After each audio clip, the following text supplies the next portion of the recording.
نرحب بضيفنا النائب السابق رئيس مجلس العموم وعضو البرلمان عند ريبل فالي في مقاعة لانكشاير. Welcome, Nigel Evans, Honourable MP. Goodness, you're doing this in English for me, Adel. Well, I'm doing it both, you see. You are international guest, Nigel. You're so clever. Thank you very much. We've just been talking now about the relaxation of the rules in Parliament. 650 years, and the first Speaker, Sir Peter de la Mare, I bet he wouldn't come without a tie. He'll be turning in his grave. Absolutely, all of them. All of them, yeah. I mean, I think it was a big mistake. I can understand modernisation, but we are talking about the House of Commons and Parliament, and tradition sometimes has good basis for it. And the fact is that this has just been announced willy-nilly. You know, somebody came into the chamber without a tie, and then somebody did a point of order saying that's not that's not business attire. And the Speaker decided it was, and it's just not good enough, because really. Remember, actually, you commented before about removing the wigs. Yes. And again, which yes. I guess, in the country we don't have a written constitution. Yes. Isn't it very important to keep the tradition? Yeah, absolutely. But we do have standing orders, and when the Speaker says business attire, then what is business attire? Now, I remember when I first got elected in 1992, we had a new Speaker of the House of Commons, Betty Boothroyd, the first woman to hold that position. And she took the chair without wearing a wig, because her predecessors always did wear the Speaker Thomas. Yeah, the formal wig. It's quite long, very heavy apparently.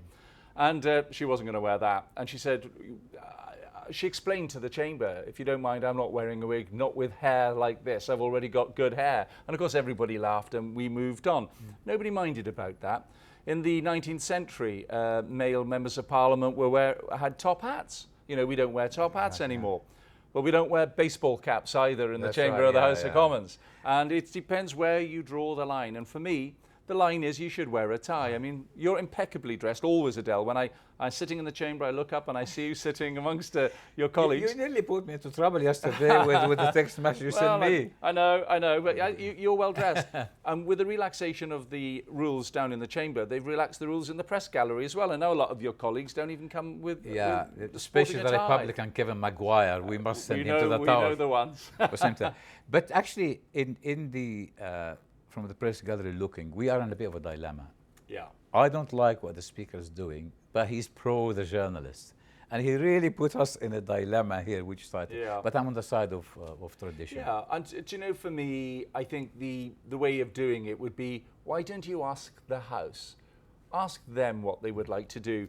And personally, irrespective of what side you're on, whether it's Labour or Conservative or the others, I think most people actually do believe that proper attire is important. We are, as well as a Parliament, is a bit of theatre about the whole thing. Shall we allow the rapiers back in?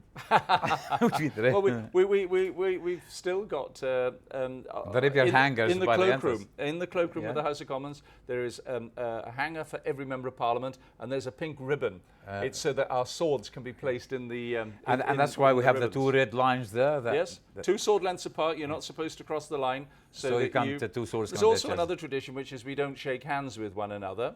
And that is because you would normally shake hands from tradition in the past to show that you weren't carrying a knife. Well, as you know, nobody carries a knife in the House of Commons because they're all in other politicians' backs.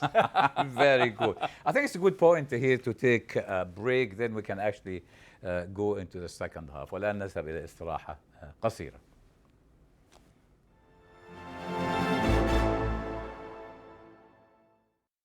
طبعا نناقش الحدث دلوقتي مع ضيفنا ناجل إيفنز. Welcome again, Nigel Evans. The Prime Minister during the PMQs lost her voice. Yes. But you know, 650 people in that chamber. Yeah. And sometimes it's very noisy. And for the Prime Minister to be heard, she has to raise her voice, almost shouting yourself. And I suppose I should be more surprised that more Prime Ministers haven't lost their voice before. She recovered very well. Somebody poured her some water. She drank it, and it recovered then. It was okay. Well, she's doing pretty well, actually. She's diabetic and having water. Speaking of the water, you remember I used to be there during the giving the Chancellor the speech? Yes. you wish a tumbler of whiskey there. Yeah, that was the tradition. And I can't remember when it stopped, but there was a tradition that the Chancellor of the Exchequer would stand at the dispatch box, and instead of having a glass of water, there would be a glass of whiskey there. Well, not the wisest thing, really, when you've got an 80-page speech or whatever it is that you've got to read. So that tradition seems to have gone. But I must tell you, when I was Deputy Speaker once, I had a little button which I used to press, and they would bring me sparkling or still water, depending on what I wanted. And so when they came in, when I pressed the button, I said gin and tonic, and they laughed. 2 days later, they actually, when they pressed the button, they brought me a gin and tonic. I didn't drink it, I hasten to add. Well, speaking, because when you sit as the Speaker there, and then you have, I noticed on Wednesday that the Speaker was getting a little bit in the out of hand in the direction he's giving. He was actually sort of reaching his role. He made a joke at expense of Khalid Mahmoud. Yeah. And he recovered well when Khalid asked his question too. That's true. He had a little jibe at the Speaker as well. I mean, what's interesting is that a Prime Minister's question should last half an hour, but the Speaker has a lot of power and discretion, and he decides when to cut it off. It's actually, it went 140. About 43, 44 minutes. It's getting longer and longer. And of course the Prime Minister, I don't know what plan she makes for post-Prime Minister's questions, but I suspect she doesn't make any plans for 12:30 because it's going on till 12:45, 12:50. And the Speaker makes it absolutely clear to all the members of Parliament, I'll keep you here for as long as it takes if you're going to carry on shouting. And of course he does. So, but he had, which might play to the audience later, the clip when he said, stop shouting, you actually putting the House into disrepute. Yes. But what's actually put the House more in disrepute, shouting or being tireless? Sorry, I'm not about target. Well, I tell you, it's a moot point. I think if there's too much shouting, then people get a bit tired of it. But now and again, when somebody says something that's either fake news or completely ridiculous, then you do expect a response from it. And sometimes we believe that Prime Minister's questions has a big audience, you know, because people it's the bear pit. It is the pinnacle of the one session when everybody's there, and you've got the Prime Minister against the Leader of the Opposition, and everybody wants to have their say. And I go to America quite regularly, and my friends tell me that they watch it on C-SPAN, that they show Prime Minister's questions there on a Sunday evening. And when they said C-SPAN, I said, is that the comedy channel? And no, but they love it. The Americans love it.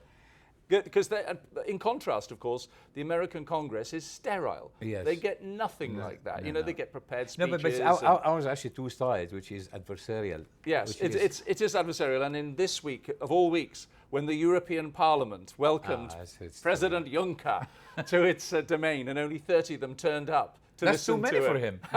Well, of course, he chastised the Parliament and told them that they were useless, which they didn't like. We explain actually our viewers that the parliamentarians, sometimes the chamber is empty. Yes. Where are you? Where will you be? Well, that's right. We get criticised in the House of Commons as well. When later on in the day, right after Prime Minister's questions, when there's 600 people there, then later in the day they can show a debate, and there's only 12 people in the chamber. On committees. We're on committees. We are meeting constituents who come and lobby us, and there is a lot of all-party groups which have their meetings at all times. So you can't be in two places at once.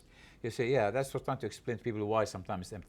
When you were actually in that chair, the Speaker sometimes say to a minister answering a dispatch box, well, that's not the answer, or that question should be directed to Scotland.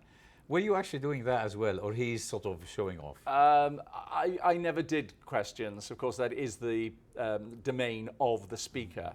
But quite frankly, now and again, yes, a minister will be asked a question or intervened on, which is, let's say I am in the chair and a minister's intervened on and asked a question, and they give an answer. Well, you're not responsible for the answer that the minister gives. Even myself, I listen sometimes and think, oh, that wasn't up to much, was it? But it's not up to me. It's up to the House themselves to say, well, but as when you're sitting in the Speaker chair, you can direct the questions asking. Like, for example, the Scottish MP on Wednesday asked the question, and the Speaker said, that's not for the Prime Minister. Yeah, well, do you know, I remember when devolution did happen. and Betty Boothroyd was the Speaker. And when we had Scottish questions, they asked questions and the Speaker ruled them all out of order. She literally went through she said, well, that's devolved now. You can't have that. And people were absolutely shocked that this did have implications, but normally you relax it because the Prime Minister has a view, or a minister will have a view, even if it's devolved. And we need to also, because our audience are international audience, we viewers, we need to explain to them that you don't direct the question answer to another MP, you direct it to the Speaker. That's right, absolutely. It's all done through the chair. And that's why if any member of Parliament makes the grave error of saying the word you said this, now and again the Speaker stands up and says, I said nothing. I said absolutely nothing. Because nothing. It's directed to the Speaker. You have to speak in the third person, so you have to say things like the Honourable Member said. And the member does not mention the other member by name, but by constituency. By constituency, and if you can't remember the constituency, you just say the Honourable Member opposite, right. And you get away with that. The only person who mentions their names would be the person sitting in the chair. And we need also to explain to our viewers the difference, because you and I know, but we explain the difference between the Honourable and the Right Honourable. Yeah, the Right Honourable are people who've been made members of the Privy Council. Which advise the Queen. Her Majesty. Yes. Those who are not, like myself, mere humble backbenchers, are known as Honourable. And you sometimes forget, I've been called Right Honourable in the chamber. Yeah, you don't mind. I just smile. If people want to pay me that compliment, I'm not going to interrupt them. That is absolutely brilliant. So I think, because our viewers love all this tradition, love to hear about it. And again, they say the two floors. One side with the glass is the public gallery. The other above the Speaker is our gallery, the Place Gallery. Without glass? Without glass. Glass. We have letters. We don't know whether we'd be better having the glass where the press are to protect the government. You want also to zip? No, we would never do that. No, the fourth estate is very important. It was actually a Speaker who allowed us to be there, Speaker Abbott, in 1802. Who allowed, that's when it first started. The reporting of Parliament is very, very important. I remember it very well. Being the oldest member of the, or we can have actually, instead of journalists and MPs, we can actually have robots. واختام آخر الاختراعات الإلكترونية في شركة بتعمل روبوتات في كاليفورنيا للحب والغزل والجنس اسمهم 6 روبوتس. تشوف ما نقدرش طبعا لو تبص على الصورة ما نقدرش تفرقها عن أي واحدة ملفوفة القوام لا تقدس الحياة الزوجية. حكاية الاختراع ده إن الست الروبوت دي بتعمل كل حاجة تخطر على بالك وما تشتكيش وتزن وتنق. كمان للعزاب ميزتها إنها ما تنقلش أمراض. لسه ضفنا على حكاية الروبوت. I was mentioning the robots because it's actually, you can program them the way you like. And it's all the newspaper. Remember that movie, The Robot? In fact, we're going to show the pictures. You cannot actually differentiate them from the real people there. Right. This cartoon here, it says, fancy good time, darling. Yes. Well, you'd have to remember to plug the robot in overnight, otherwise it's not going to do much. So you'd have to give a little bit of forethought there. But could you imagine having robots instead of members of the press? Looking down at Parliament and writing the parliamentary sketches. It would be rubbish, wouldn't it? It wouldn't be the real thing. You need people like the Quentin Letzes, the Patrick Kidds, the Adel Darwishes, who give the nuance, they give it the real thing. Give them hard time. I tell you what, if you're going to have robots up in the press gallery, then maybe we could have robots down in the chamber as well. And I think that's how the Prime Minister would rather like it sometimes, that they could all be programmed to obey the wishes of the Prime Minister of the day. It would be awful, wouldn't it? And the whips would be made redundant. The whips would be made redundant. Well, they'd be robots as well, wouldn't they? That would be a big lash. Oh, yeah, exactly, yeah. The whip would disappear because all you need is somebody with an iPad and they would control everybody. I thought what they do to you when you actually get on the BlackBerry and rush from the bar to which lobby to walk in? Well, I tell you what, I think we leave that to the North Koreans, shall we? We need people who are independently thinking, people who are able to stand up in the House of Commons and tell, even on the Prime Minister's own side, you've got it wrong. Here. And I mean, here indeed. You could be a great member of parliament. But no, we need independent spirit, people who can actually read the newspapers, talk to their constituents, listen to what's going on, and then go to the House of Commons. And there's one aspect which your viewers may be interested in. Before members of parliament walk into the chamber, they walk under an arch. The arch was destroyed during the Second World War, and indeed the chamber was destroyed. They replaced everything in that chamber. Exactly as it was. Except the arch. And the arch is still damaged. And that is a constant and enduring reminder to every member of parliament the sacrifice that many people made during many wars, but particularly the Second World War, in order that I, as a member of parliament, can go into that chamber and be able to have the freedom of speech.